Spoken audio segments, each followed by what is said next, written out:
Welcome to the Think Factory podcast. We got one question for you. What keeps you up at night?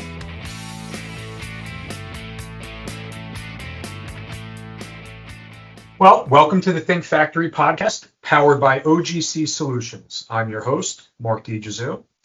Today, we're diving into a sector most people drive past every day, but maybe don't think too deeply about.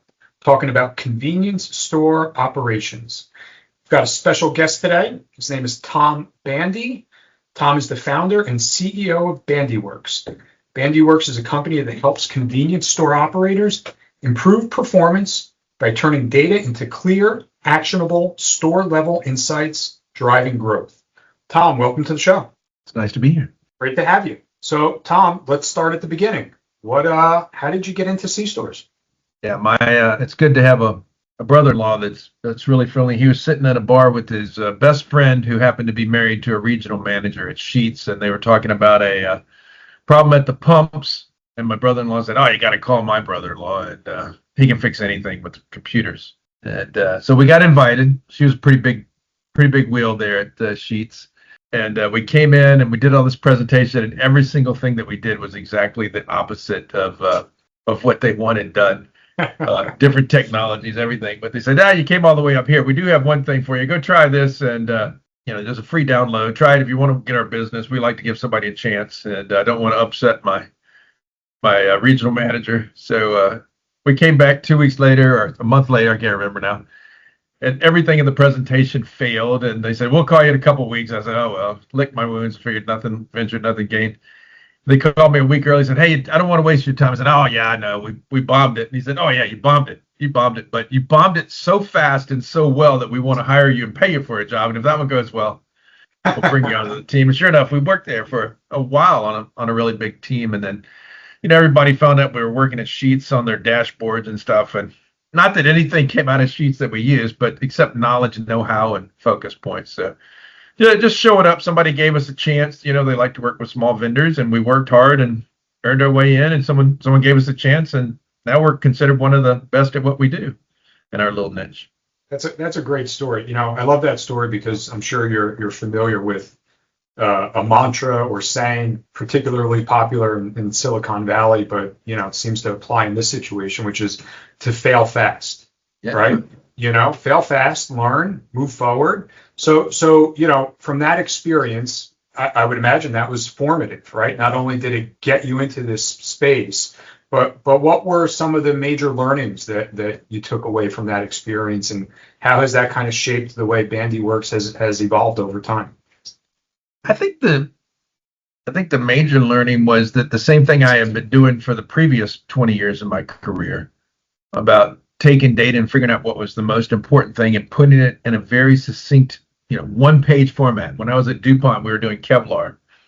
And I remember this engineer that said, "Tom, I love and respect what you do, but I'm trying to stop bullets and send rocket ships to the moon, and I don't have time to do everything you do. I trust you. And what I want you to do is to tell me the 10 most important things, put it on one sheet, and then I might come back and ask you some questions. But if I can't figure out where it is, you got to make it simple. You got to make it quick. My job is something else. So getting the right data to people so they can act on it. And they might come back and ask us for more validation. I've been doing that my whole life. And so what I learned from the big guys was that they learned that they needed to keep their managers out on the floor, but they needed to guide them and give them some guardrails so that they could act independently. And it was the same thing we were doing at DuPont, and we did it Wall Street, everywhere we went, figuring out, people want objective data to help sustain very subjective action items, right? And what I've learned at the end is actually the flip-flop of what I learned in the beginning. I was always around great management companies, and I just assumed everybody was a great manager. And so we just give them the data. But then we found out that even if you're a good manager, you may not know how to use the data. So we've kind of evolved now, and I think it's really going to be important as we go into AI, is how to keep streamlining. We've just always done that. Everything in my job is always about streamlining and doing something with less work. So do you find, obviously in the data space, right? I mean, data is probably has never been more popular, right? That's a catchword that everybody in every business is focused on. I would imagine that the sheer amount of available data can be overwhelming and paralyzing. And it sounds like, it's not enough to just deliver relevant data to folks. To your point, you've got to be able to cull the data, figure out what the most important data is, synthesize it, organize it, present it in a way that allows it to be actionable, right? So what is your, presumably you've got access to the same or similar data that maybe other competitors have access to. Why is your process, why is your way of doing things so effective? Without revealing the secret sauce, but what is kind of the secret to your approach here? Secret sauce, without giving the ingredients. Everybody's talking about AI. It was kind of like for me, COVID. You had to work from home, and I didn't even realize there was a problem for about 3 weeks because we had been working from home for a decade, and I didn't realize what the big deal was. I remember the superintendent at my local school saying, I can't ask my teachers to work from home because they've got children. And I just paused and said, you're asking me to do that. And he never got it. And so anyway, I just realized some people don't see it. But I started in 1987. Dr. Chen came out of the Beijing University, and we started doing heuristics, was one of the first things, and it's really, really powerful. And I was competing with, IBM and Digital Equipment Corporation, things like that. And I learned that the AI is about the data, how you consolidate, integrate, and synthesize the data. And so we've been doing that for 30 years. This new AI that everybody's, I'm just like blown away. You can talk to something and it figures it out and it goes, pulls the resources and brings it all back. But what it's bringing back is somebody like us has synthesized data, and it's just making it more exposed. It's a wonderful, wonderful tool. But I think the synthesis is the first piece of AI that they're just building on. There may be some day where people, the robots can do all of the creative thinking, because everything they're doing was, it's the same thing I read in Isaac Asimov. They wrote that in the 40s or 50s or something. And they predicted it coming, so it'll probably keep coming.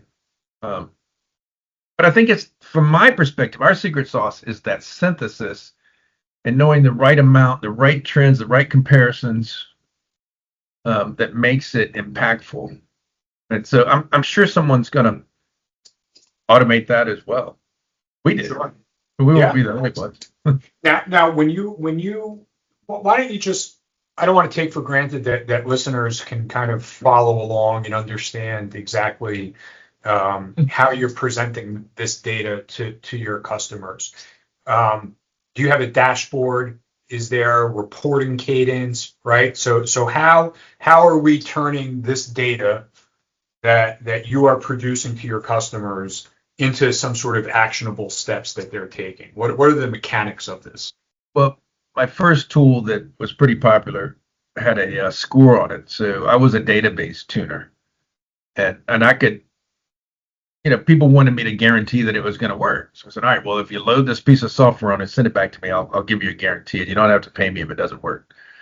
And I only had to pay them back one time, and I think they cheated.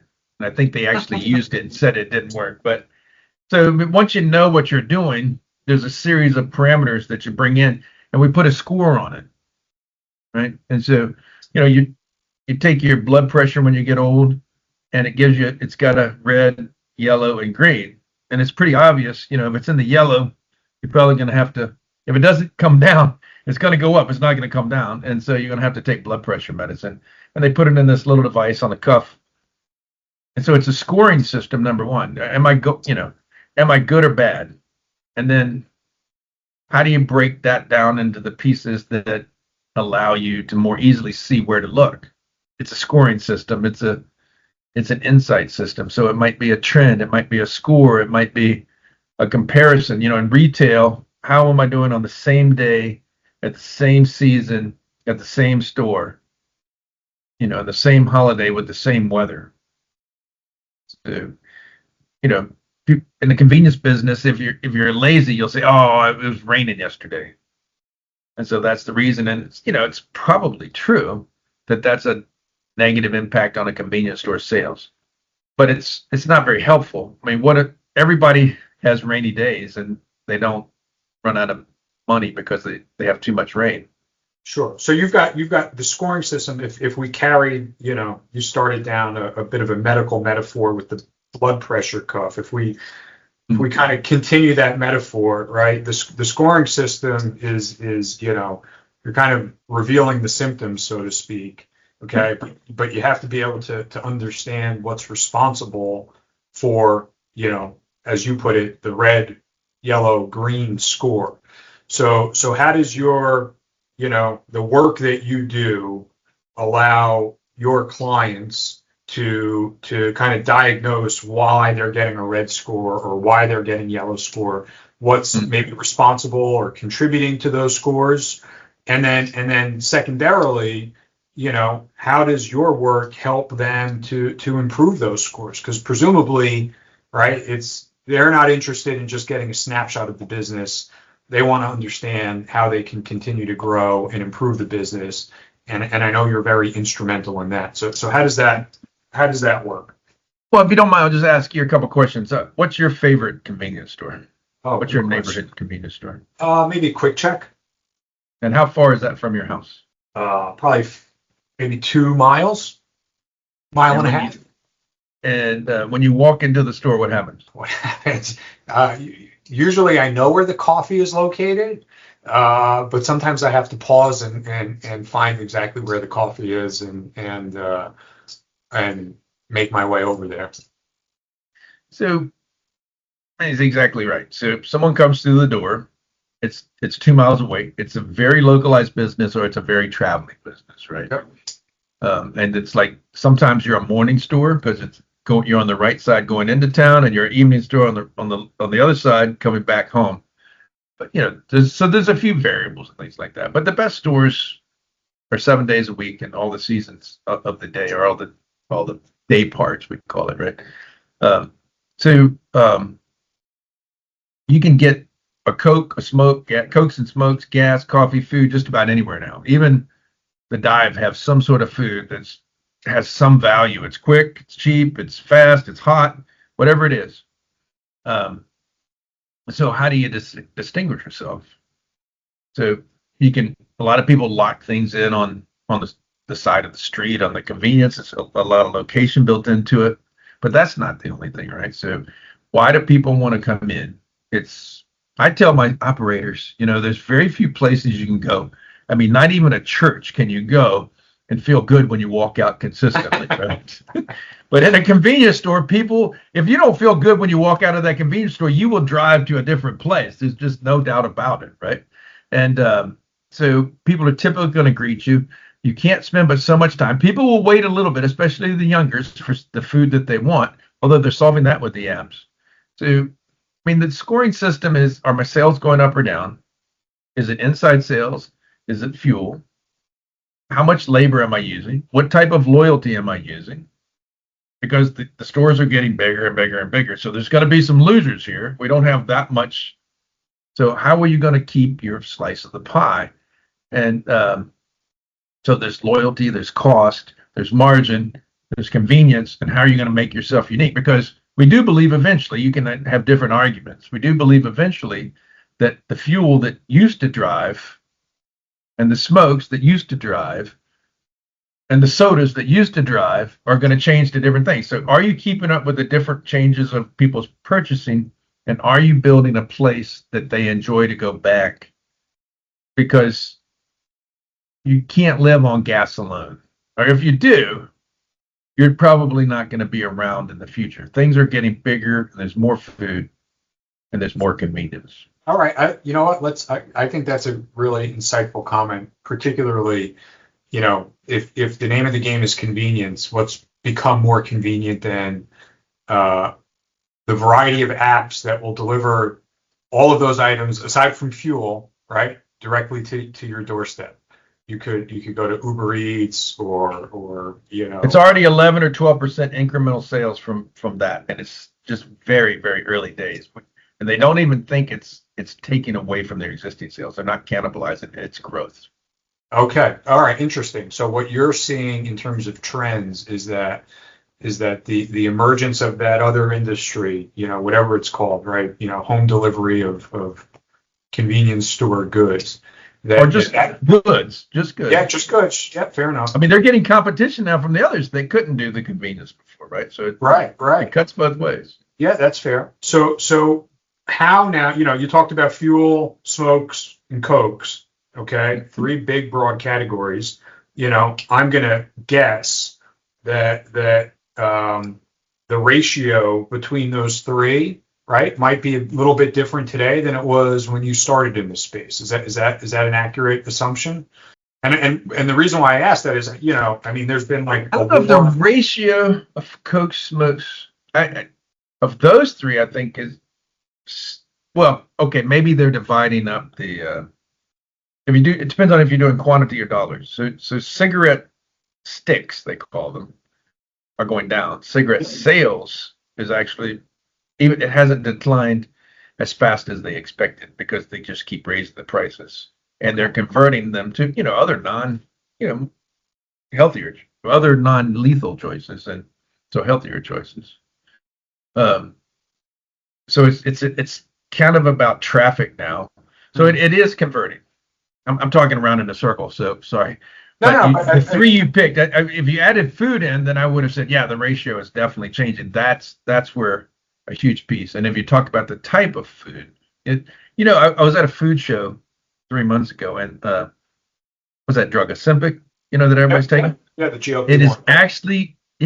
It is actually making a measurable impact on food calorie volume, right? Pounds of food are changing in a measurable way in America.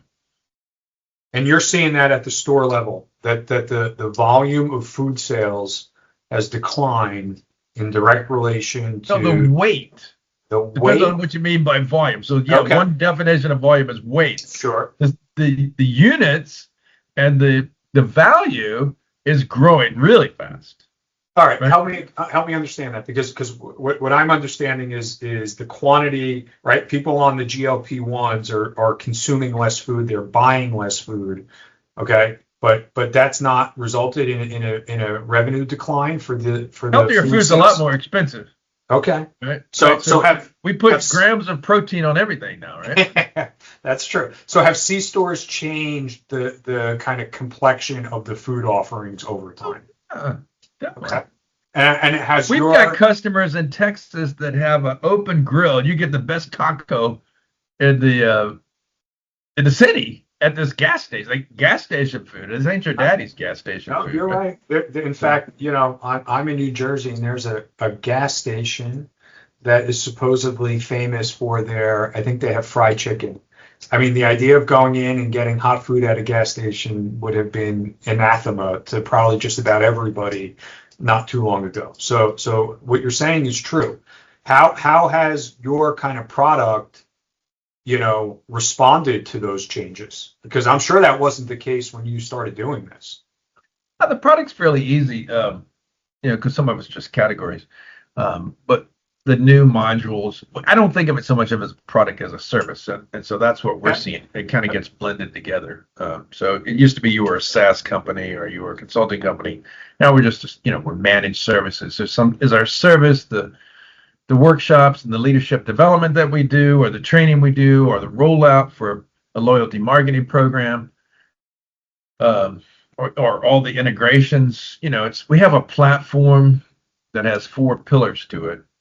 But one of the pillars is this consulting business. So we do a leadership development. So a convenience store, we have this joke, if an MBA had, and no, I want to be an MBA, and I love MBAs, and we have a lot of MBAs on our staff. So we always say it with a smile, because their job is incredibly important, and they have great tools that we utilize a lot.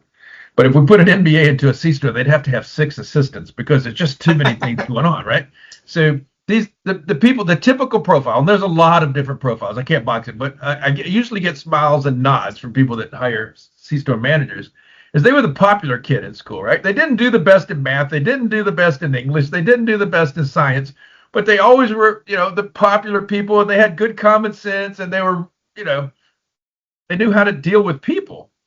And so what we've learned how to do is to take those skills, which are, we think, the most important skills across any industry, but especially in the convenience industry, and give them the ability to feel confident to look at the data.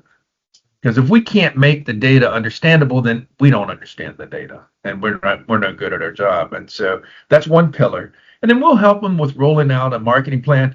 A lot of times these guys, they seem like they're small. They got 20, 30 stores. I mean, that's a huge impact. They're hiring hundreds of employees, and they're generating, convenience, I think it's 1 out of every $20 that's spent every day is in a convenience store. I don't know exactly the numbers. It might be one. Anyway, it's a lot.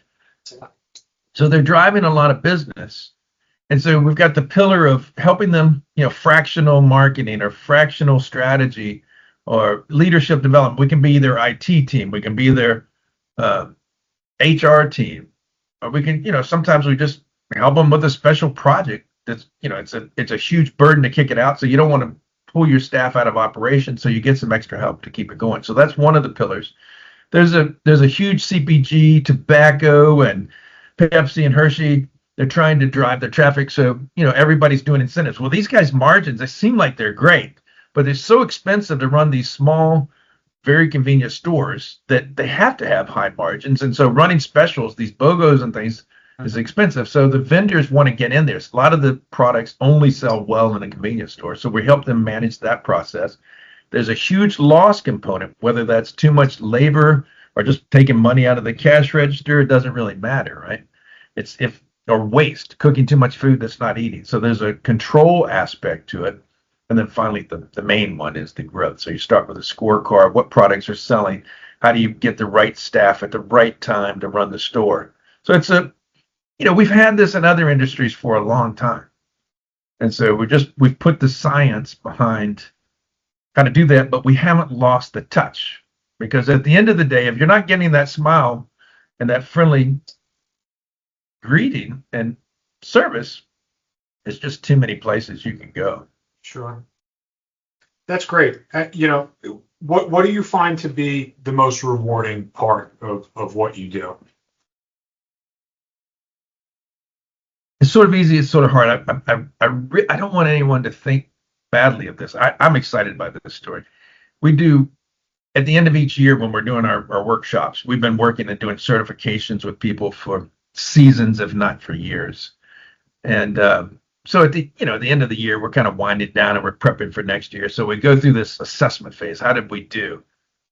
How did you do compared to your goals for you set for yourself?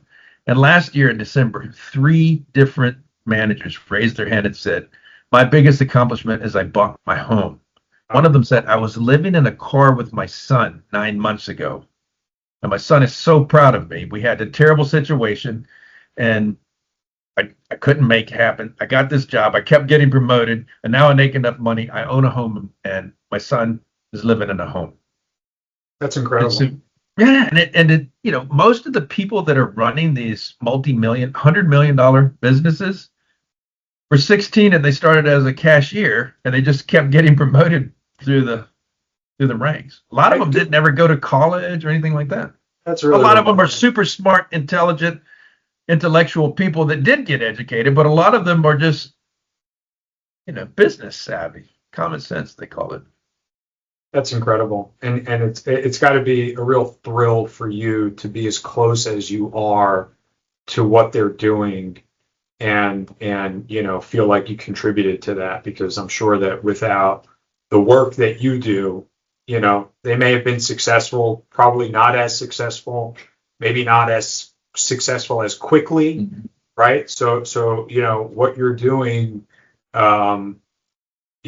is you could see the direct impact. We really do. That's true. Yeah. That's great. That's really cool to hear. We don't do anything though, right? Well, we tell people that we're really like alchemists. Instead of making gold, we make time, which of course time is more precious than gold. So What does I mean, I heard Warren Buffett say this a couple years ago in an interview, just it was a tape thing. He said, well, I've got all the money I could possibly need, but I'm 95 years old. I don't have much more time, and I'm not going to get any more. So time is my most precious thing.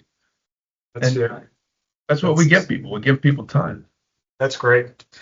How do you see this space changing? In the next, I don't know, pick a time horizon. Next 3 to 5 years, next 10 years.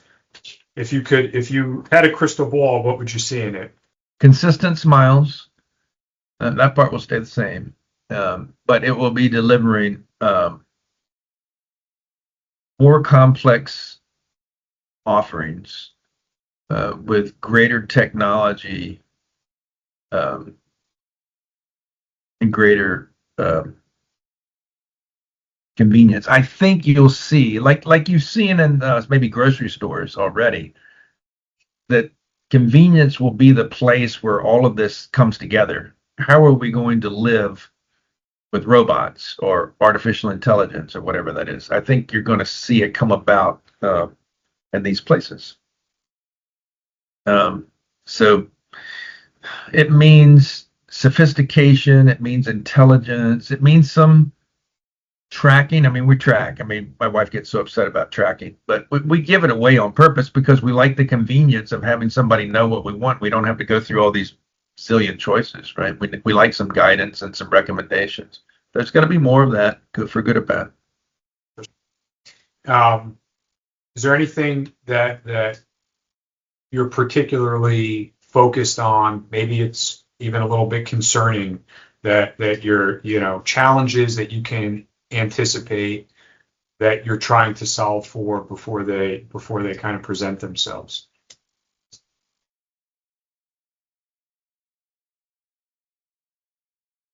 How do we convince people to how do we encourage people, how do we empower people to embrace the change and the pace of change, and still keep their core?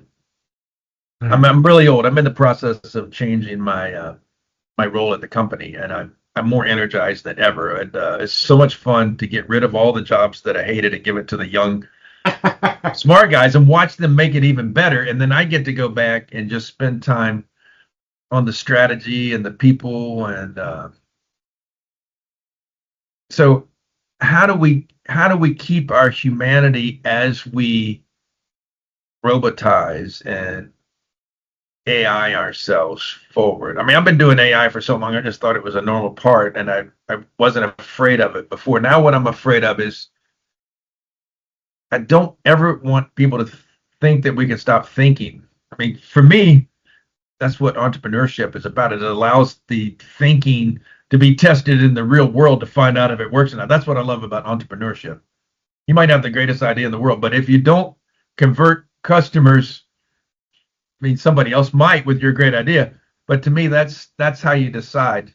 I mean, everybody likes money, but for me, it's this fun, competitive, good part of it, right? The good competition. We make ourselves better and we're doing things, and people vote with their dollars. And that's what I love about capitalism. And I don't think it ever stops us.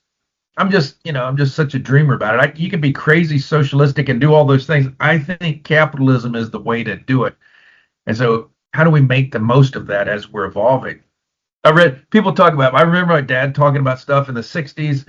I thought we were part of this great transition that happened that was so powerful in America with women and everything, education and equality. And we're not there, but I remember what it was like when I was a kid. And then I read this article in 1890. These people were complaining. These young people are going to be ruined because this high speed, 30 miles an hour, this high speed is going to ruin the whole culture and everything about us because the boys aren't going to stay and study, and they're going to go back home and see the girls, and everything's going to fall apart. The world's coming to an end because of these high-speed transportation trains that are out there. And you think that the C-stores will be a bit of a kind of a testing ground or an opportunity, to put into action some of these developments, right? That it's kind of a fertile place for these things to take hold. Well, not that they will be, they are. They are, yeah. And it's impactful. And and all these other transitions. I mean, they're not the only ones. I mean, it's happening everywhere you go. Yeah, it's ubiquitous. All right. Well, I'd like to wrap up with a few kind of quick rapid fire questions. We'll go through 3 or 4 of these, and I think your audience here are store operators, the folks that you're helping every day. Is there one metric that every store operator should be tracking, whether it's on a daily basis, weekly basis, monthly, quarterly? If they only track one, what should it be? Smiles. Figure out how to track your smiles in a store. There are ways, right? What are the ways? Well, you got AI now that can do facial recognition, but you've got loyalty, you've got surveys. I mean, the old-fashioned ways, indirect. But I had a store manager. It was this one store. This was a really great store manager, and something was going wrong. That the guy knew what it was, but he just needed an outside thing. So we just came up, just get a tally sheet and track smiles, and we changed the culture of the store. It didn't change it. It returned it to the culture of the store. My mom taught me that. I like that. Smile and the world smiles with you. Cry and you cry alone. Let's go to the opposite end of that line of questioning. What's one mistake that you see operators consistently repeat? Thinking when they fix something, they're finished. That's why we use data. Yeah, because that mistake is gonna pop back up, right? And you're gonna see it in the data. Yeah, it's always the same thing. It just changes the cycle. Right? Sure. What's in your experience and with all the operators and managers that you've interacted with, is there one particular trait that all the great operators and managers seem to possess? I love people. They love people. Yeah. It's a people business. Well, Tom, this has been a really fun conversation for me. Me too. I hope you enjoyed it. I think our listeners are going to get a kick out of it. I think it's a really cool area. This was very educational for me. I mean, all the convenience stores I've been in, I certainly never thought about all of these things. So I'll have a different perspective now. The next time I step into one of these stores, I'll probably think about Tom Bandy every time I step into one of these convenience stores. So for the folks who are listening, tell them how they can learn more about you and BandyWorks. Well, just search it and the AI will find the best way for them. But, the website is www.bandyworks.com. There's a LinkedIn page, and we have a new YouTube channel that's the Growth Store Mindset. I mean, the C-Store Growth Mindset. Sorry, C-Store Growth Mindset on YouTube channel. Great. And that's just all these managers, little short videos, 30 seconds. If you want to just get some free resources for your store manager set or any retail thing, just fundamental, how to do accountability, how to do upselling, how to do coaching, how to build a team, how to hire. That's terrific. Well, Tom, thanks again for joining us. Thank you to everyone listening. If you enjoyed this episode, please subscribe, leave a review, share it with someone who you think might enjoy this kind of content. Until next time, I'm Mark DiGesu, and thanks for listening.